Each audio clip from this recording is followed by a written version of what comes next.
Welcome, everyone, to a brand new deep dive. We are just incredibly excited you're joining us today. I want to specifically welcome those of you tuning in who are deeply passionate about men's rights, the manosphere, and, really anyone who is focused on understanding exactly how our modern institutions have shifted over the past few decades. Yeah, because a lot of you have been asking for this. You've wanted an exploration into how foundational societal structures were, in many views, at least completely captured before we even realized what was happening. Right. We are going to get into all of that today. But before we even get started, do us a huge favor. Take a second right now to like and subscribe to the deep dive so you never miss out on these extensive long-form analyses. It really helps us keep bringing you these deep explorations. Absolutely. So today we are reviewing a massive, highly provocative new ebook. If you find the ideas we unpack today compelling, if they resonate with your worldview, or if you just want to read the raw data for yourself, we highly encourage you to check out Amazon Kindle and Google Playbooks to buy it. And you should also absolutely go follow the author's channel right now at Conrad Riker on Substack. Yes, definitely do that.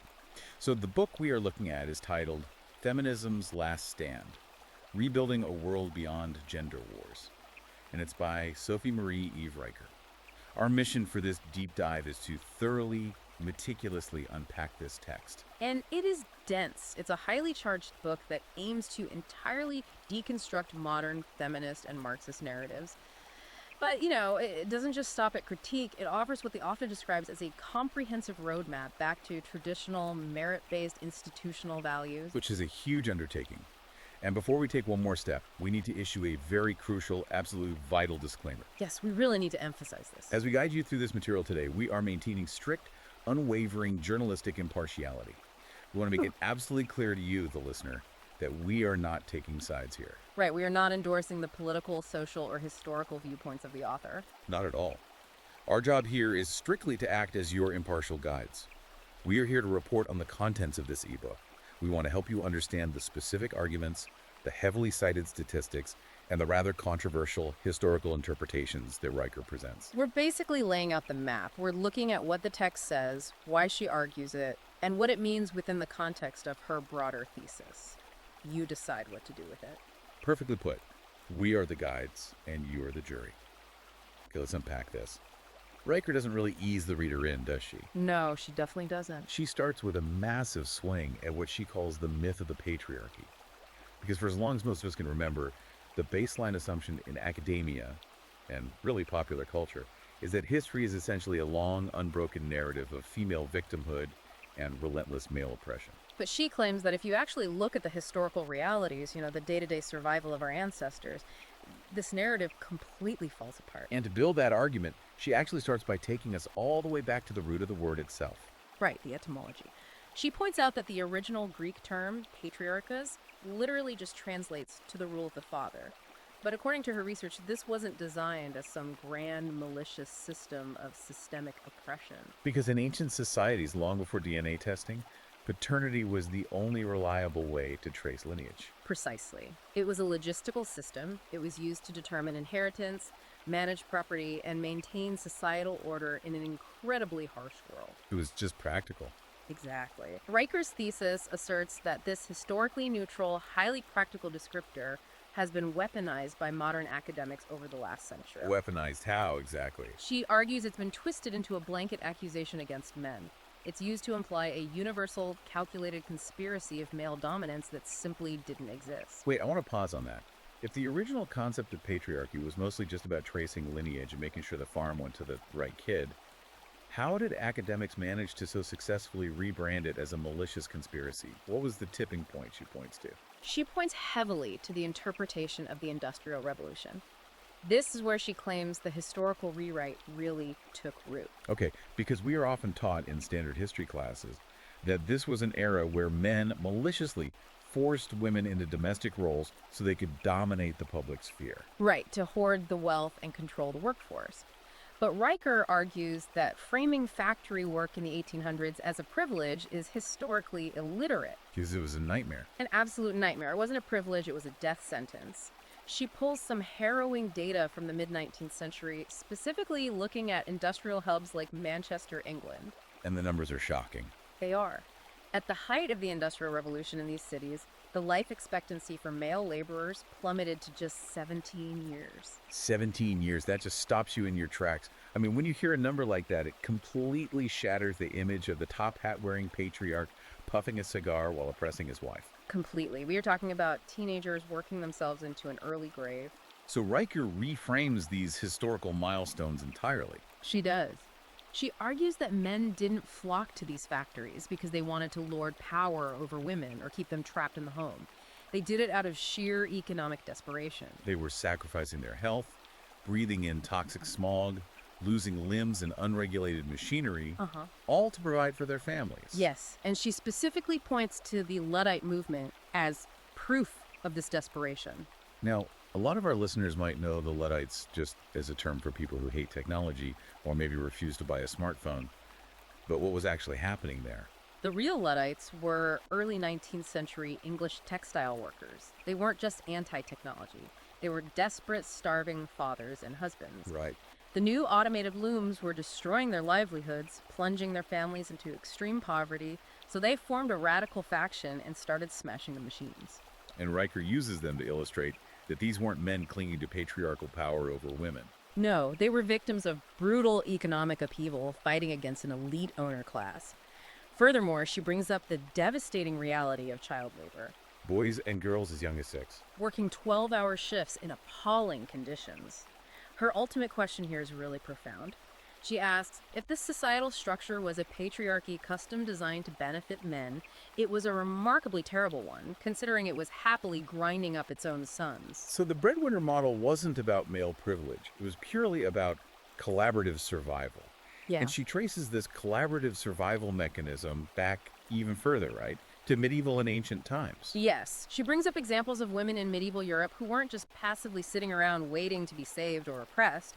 They were running vast agricultural estates when their husbands were conscripted into wars. They managed dairy farms? They were the primary drivers of the brewing industry, which was an absolutely vital, highly profitable economic sector at the time.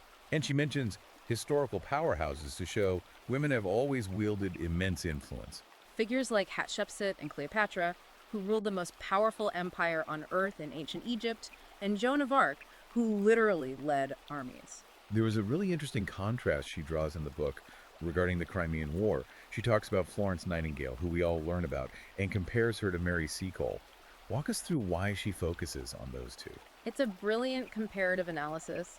Feminist historians often paint Florence Nightingale as a lone heroine, valiantly fighting against a rigidly patriarchal, oppressive medical establishment that wanted to keep her down. But Riker points to Mary Seacole. Yes, a British Jamaican nurse operating in the same war. Seacole set up the British Hotel behind the lines, using her own funds to treat wounded soldiers. And she was universally beloved by the male soldiers and generals alike, right? They actively supported her and relied on her.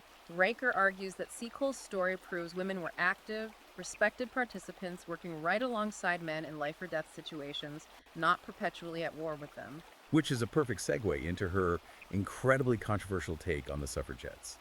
Because if the historical dynamic was mostly collaborative, how does she explain the push for the vote? Right, because we are taught to revere the early suffragettes as these peaceful pioneers of equality, chaining themselves to fences and holding up signs. But Riker pulls absolutely no punches here. She really doesn't. She focuses heavily on the women's social and political union in the UK, led by figures like Emmeline Pankhurst and Emily Davison.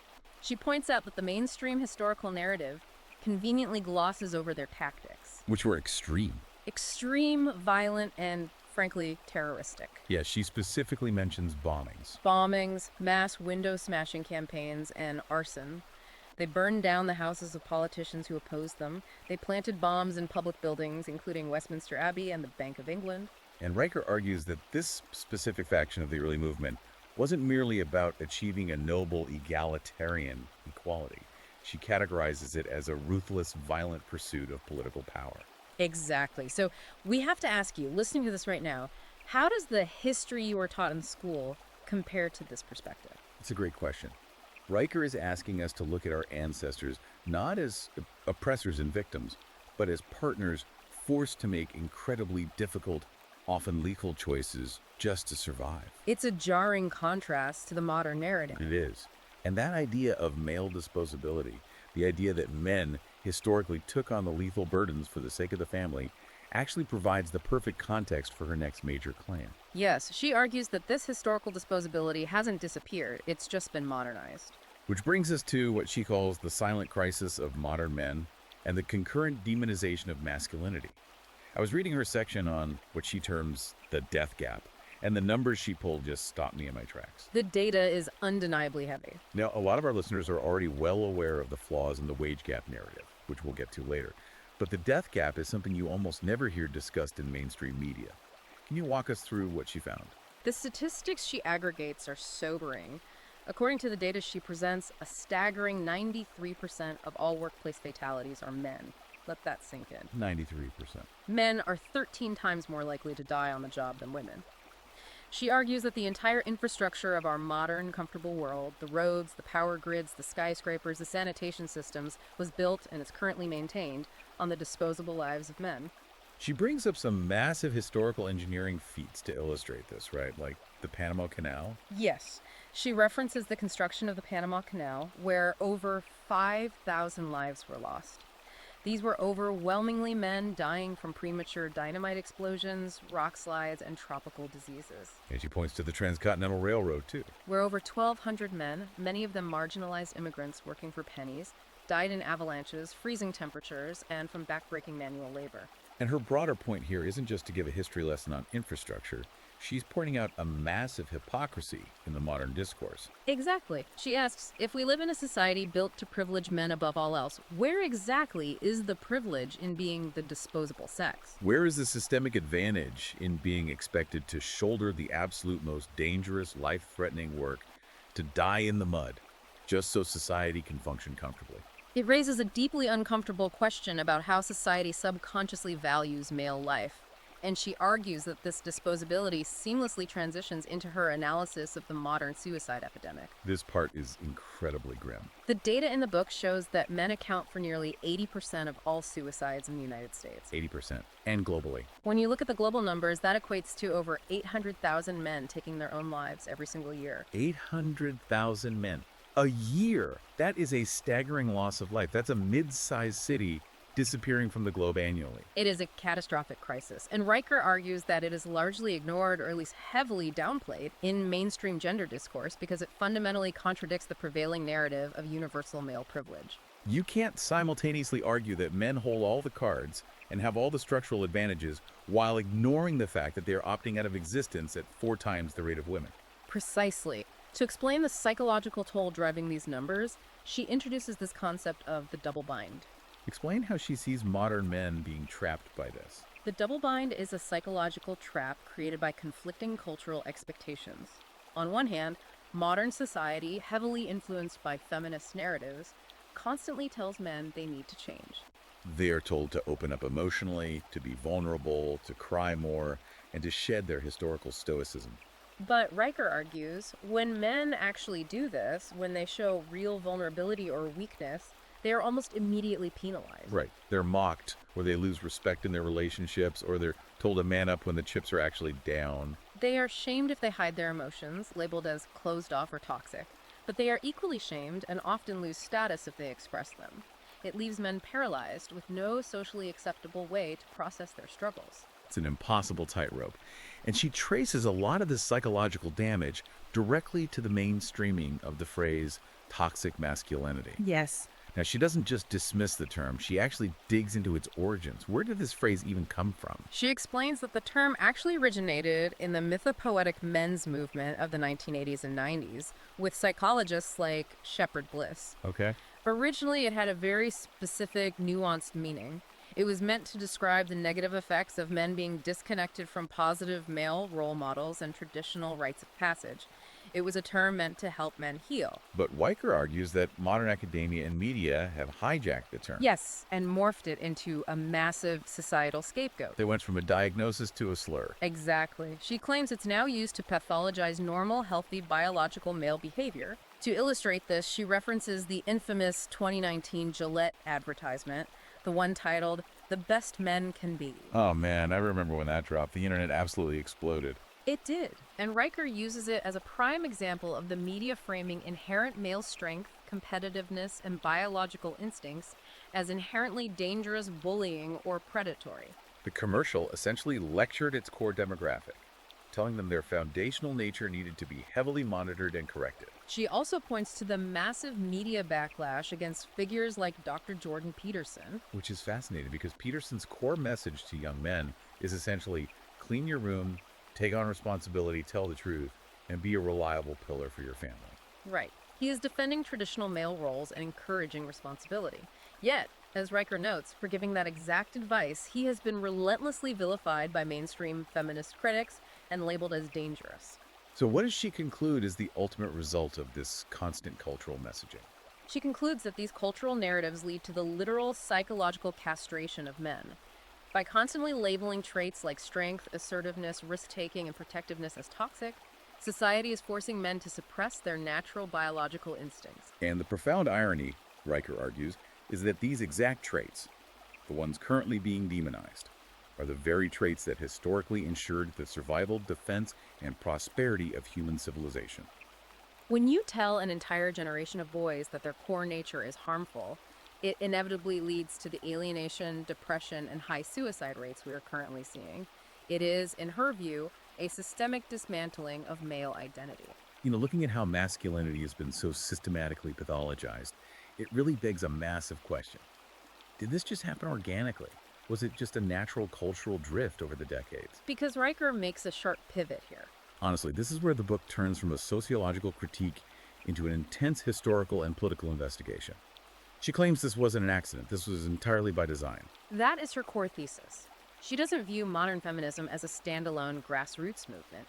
She argues that mid-century feminism actually merged with Marxist ideology, creating an incredibly potent structural alliance. And the goal of this feminist Marxist alliance wasn't just workplace equality or voting rights. According to her research, the goal was the deliberate dismantling of foundational Western institutions, specifically the nuclear family and the very concept of meritocracy. Okay, let's slow down and really unpack that, because Marxism is a heavy word that gets thrown around a lot, often just as a buzzword.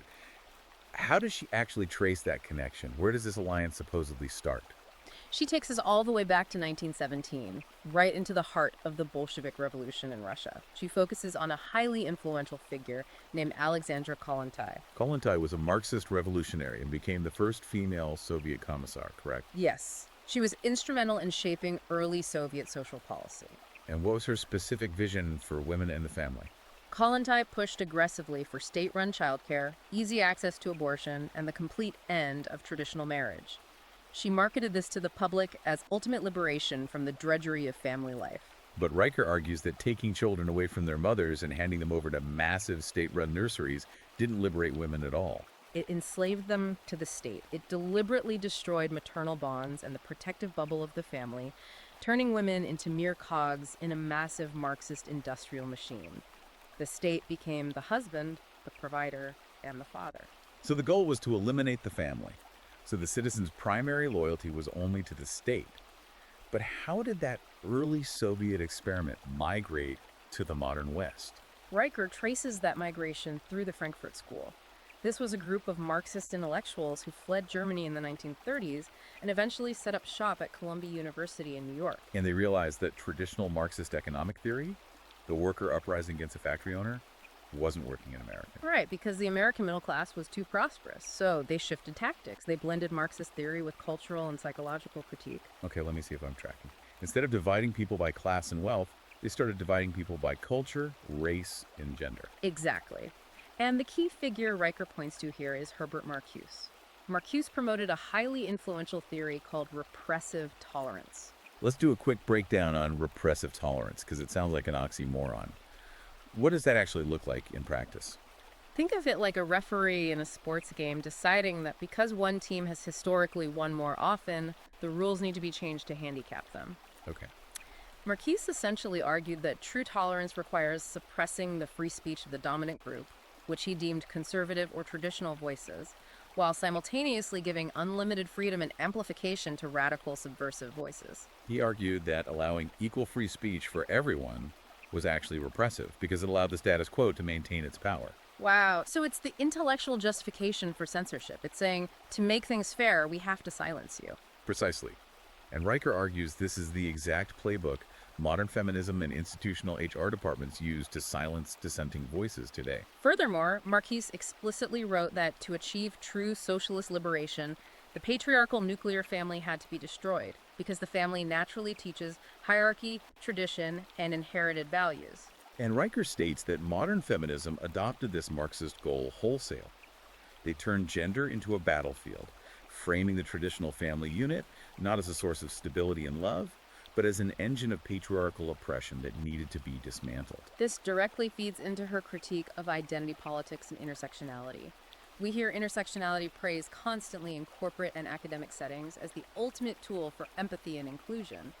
But Riker completely flips that on its head. She views intersectionality not as a tool for inclusivity, but as a refined Marxist weapon designed to create what she calls an oppression Olympics. How does she define that? Well, intersectionality demands that you view every interaction through the lens of overlapping power dynamics.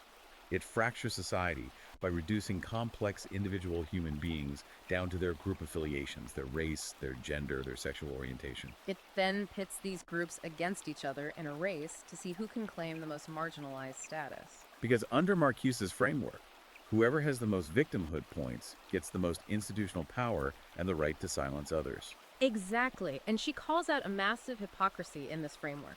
She points out that intersectional feminism claims to fight for the dignity and safety of all women, yet it remains completely, deafeningly silent on the exploitation and degradation of women in the mainstream pornography industry. Why does she think that is? Riker argues it's because criticizing the sex industry doesn't fit neatly into their ideological framework of sexual liberation. Admitting that complete sexual deregulation harms women would mean admitting that traditional sexual ethics had a protective value. So they ignore the actual tangible harm happening to women in that industry in favor of theoretical academic grievances like mansplaining. The practical application of this ideology, where the rubber really meets the road, is in our education system. Riker details how the foundational institutions of learning have been captured. Yes. She argues that the education system from kindergarten through college is now deeply skewed against males. She points to the demographic reality. Roughly 75% of public school teachers are female. Riker claims this creates an environment that inherently favors female learning styles. Sitting still, collaborative projects, quiet obedience. While actively punishing how boys naturally learn and behave. Right. She heavily criticizes zero-tolerance policies in schools. These policies disproportionately punish young boys for natural, boisterous, rough-and-tumble play. A boy making a gun out of a Pop-Tart or wrestling at recess is treated like a future criminal. She argues the system is essentially treating boys like defective girls, rather than recognizing and channeling masculine energy. And it's not just the disciplinary environment, it's the actual curriculum. She brings up how history itself is being taught now. She cites a fascinating 2021 analysis of modern history textbooks. The analysis claims that up to 70% of newer textbooks artificially exaggerate female historical contributions while deliberately minimizing or entirely erasing foundational male historical figures. It's a retroactive attempt to balance the historical ledger to fit modern diversity goals. She even calls out the Ivy League. She notes Harvard University's recent gender-based admissions policies in STEM fields. She argues that these institutions are prioritizing female applicants simply to meet ideological diversity quotas, even if the male candidates have objectively superior test scores and qualifications. Which brings us to her chilling warning about the long-term consequences of all of this. What happens when you abandon meritocracy? Right. If you are flying on a plane or having open heart surgery, you don't care about the surgeon's intersectional victimhood score. You want the most competent person on the planet. Exactly. Riker warns that when a society stops rewarding hard work, competence, and objective ability, and instead rewards identity-based quotas and grievance, that society is destined for structural stagnation and eventual collapse. You cannot maintain a first world infrastructure with third world competence standards. She also notes the irony that lowering standards to accommodate one group actually devalues the genuine achievements of the women who truly excelled on their own merit, because there will always be a lingering doubt about how they got there. That theme of victimhood being institutional rewarded leads us directly into Riker's exploration of what she calls the victimhood economy, media bias, and the terrifying rise of false accusations. The core of this section is a severe systemic critique of the hashtag #MeToo movement and the cultural mandate to believe all women. Riker acknowledges that the initial spark of hashtag #MeToo exposing genuine, powerful abusers like Harvey Weinstein had noble intentions. But she argues it rapidly, almost immediately, devolved into a modern-day witch hunt. It shifted from listen to women to a cultural mandate, where accusations alone, regardless of evidence, are treated as absolute, unquestionable proof. Then she analyzes several high-profile cases to illustrate how quickly the media and corporate structures will fold to a mob. Can you walk us through the examples she uses? She starts with the Brett Kavanaugh Supreme Court confirmation hearings.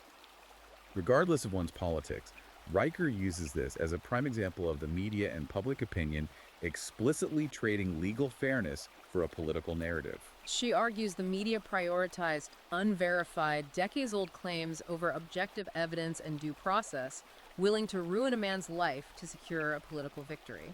She also brings up the comedian Aziz Ansari, which was a real turning point for a lot of people regarding the overreach of hashtag #MeToo. Yes, Ansari's career was severely damaged by an anonymous article detailing an encounter that, by the accuser's own admission, was consensual, but simply a bad date where she didn't communicate her discomfort. Riker uses this to show how the definition of abuse was maliciously expanded to include any male behavior a woman retroactively regretted.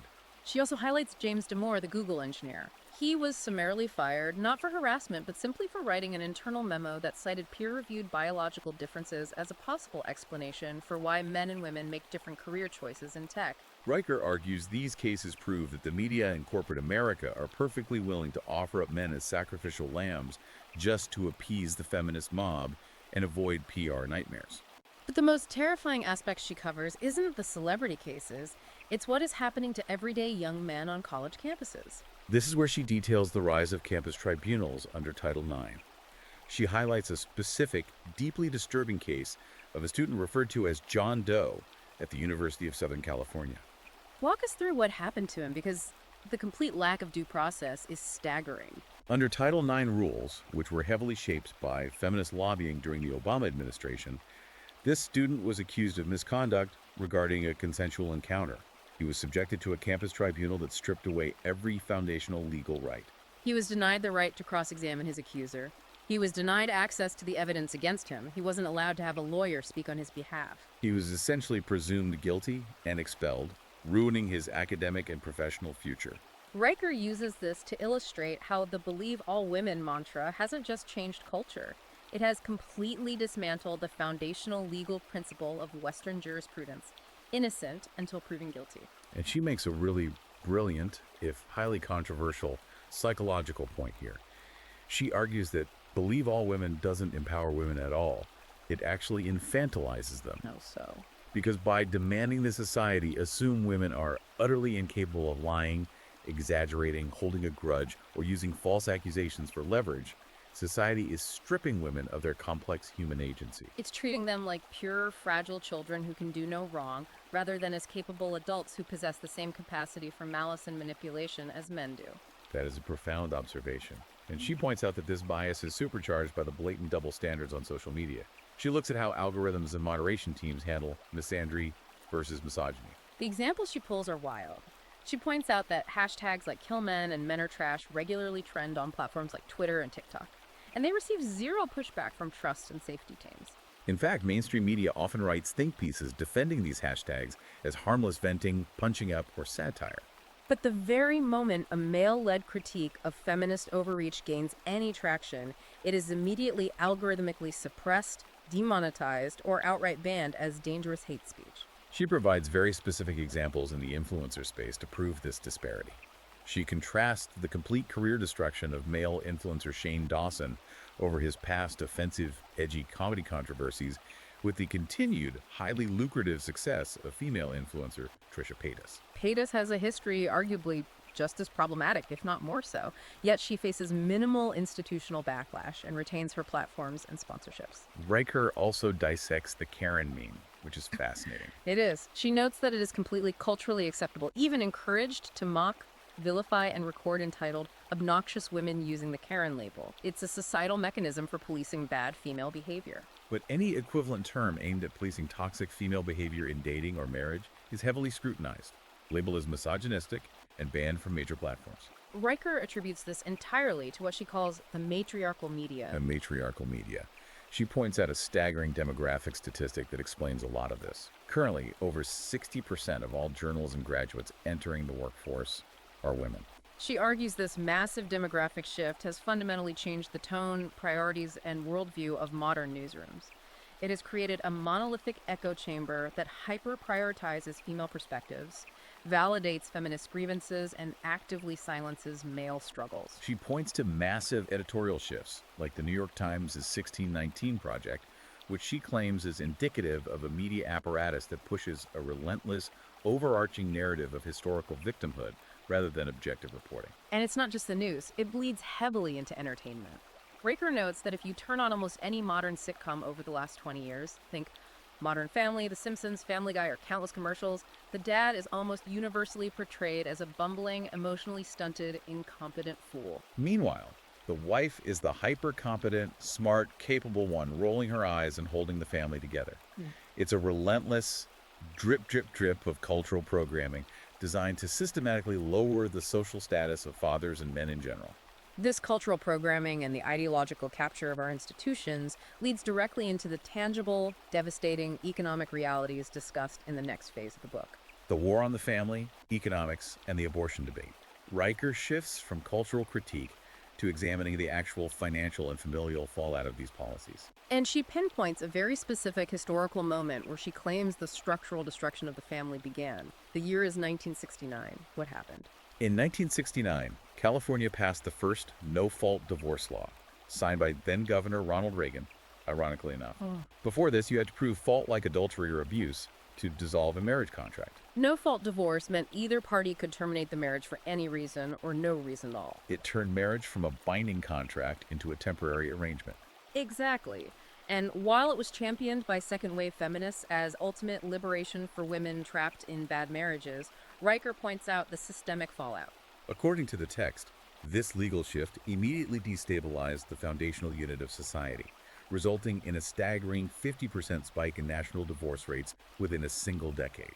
The author refers to the resulting family court system as the marriage plantation.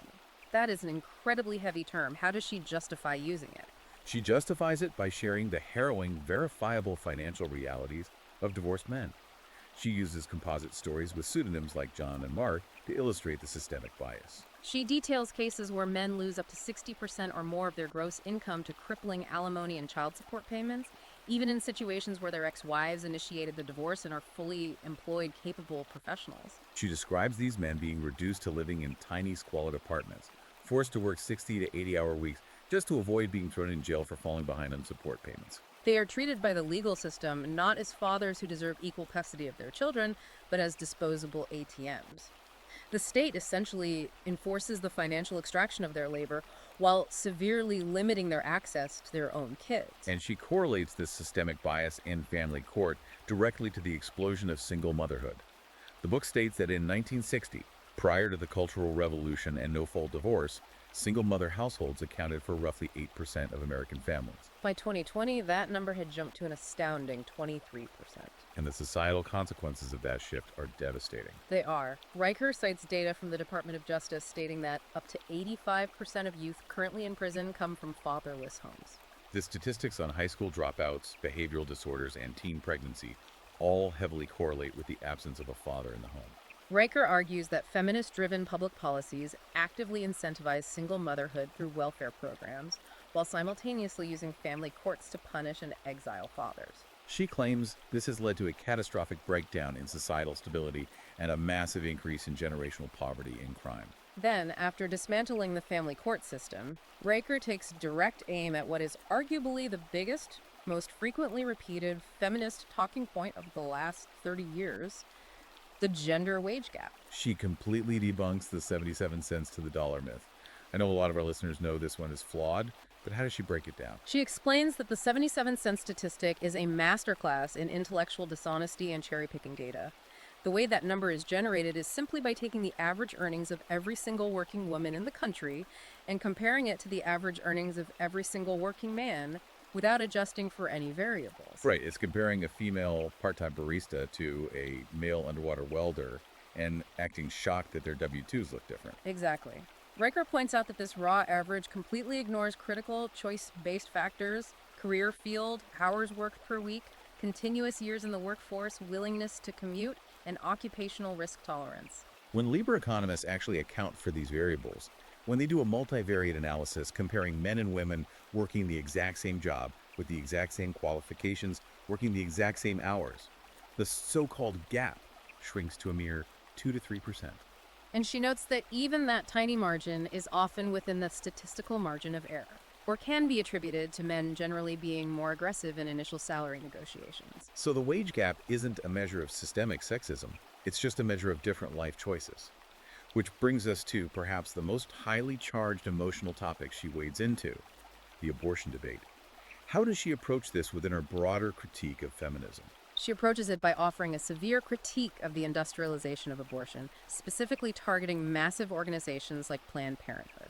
The book notes that in 2020, Planned Parenthood performed over 350,000 abortions, which, according to their own annual reports, accounted for roughly 40% of their actual medical services. She argues that the feminist movement has turned abortion from a safe, legal, and rare tragic necessity into a celebrated revenue-generating sacrament. And she contrasts this with her praise for crisis pregnancy centers, right? Organizations that feminists constantly try to shut down. Yes. She praises CPCs because she argues they actually provide women with the tangible, material support diapers, ultrasounds, counseling, housing assistance needed to navigate unplanned pregnancies with dignity. She argues they offer true choice, whereas the abortion industry treats terminating the pregnancy as the default profitable option. To frame this entire debate, she introduces a philosophical concept she calls the ethical autonomy balance.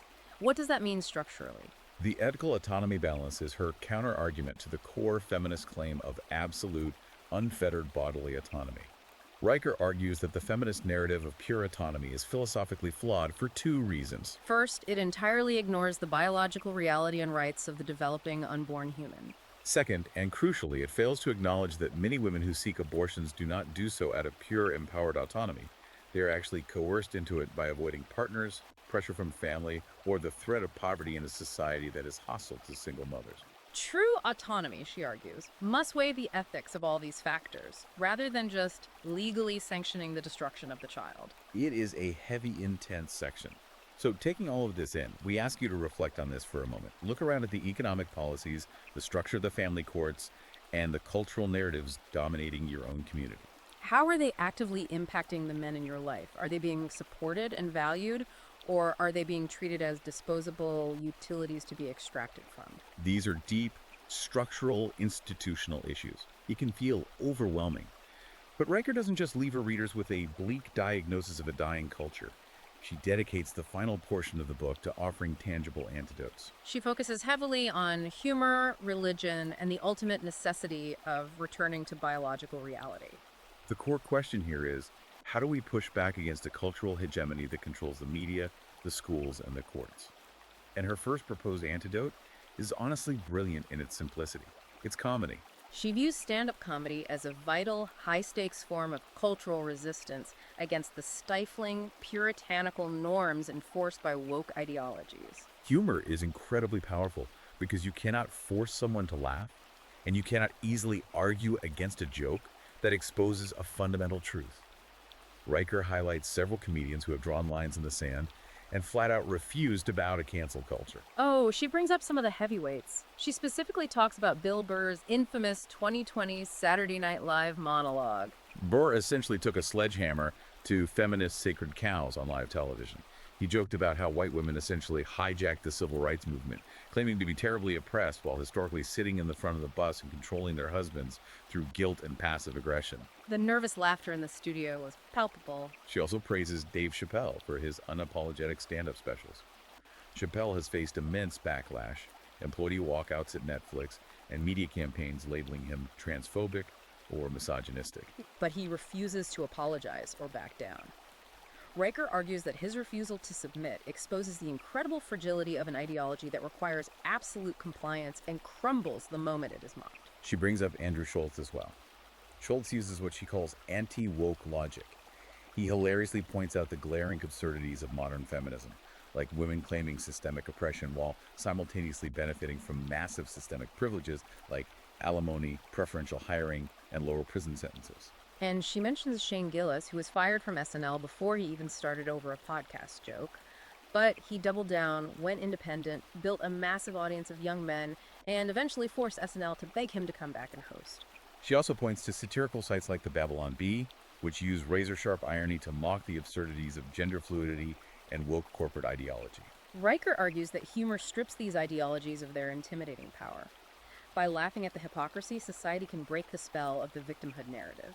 Tyrants, she notes, absolutely hate being laughed at. But comedy is just the pressure valve. The second antidote she proposes is a much deeper structural foundation spiritual pushback. She argues that traditional religious values offer the only robust, historically tested counter-narrative to Marxist feminism.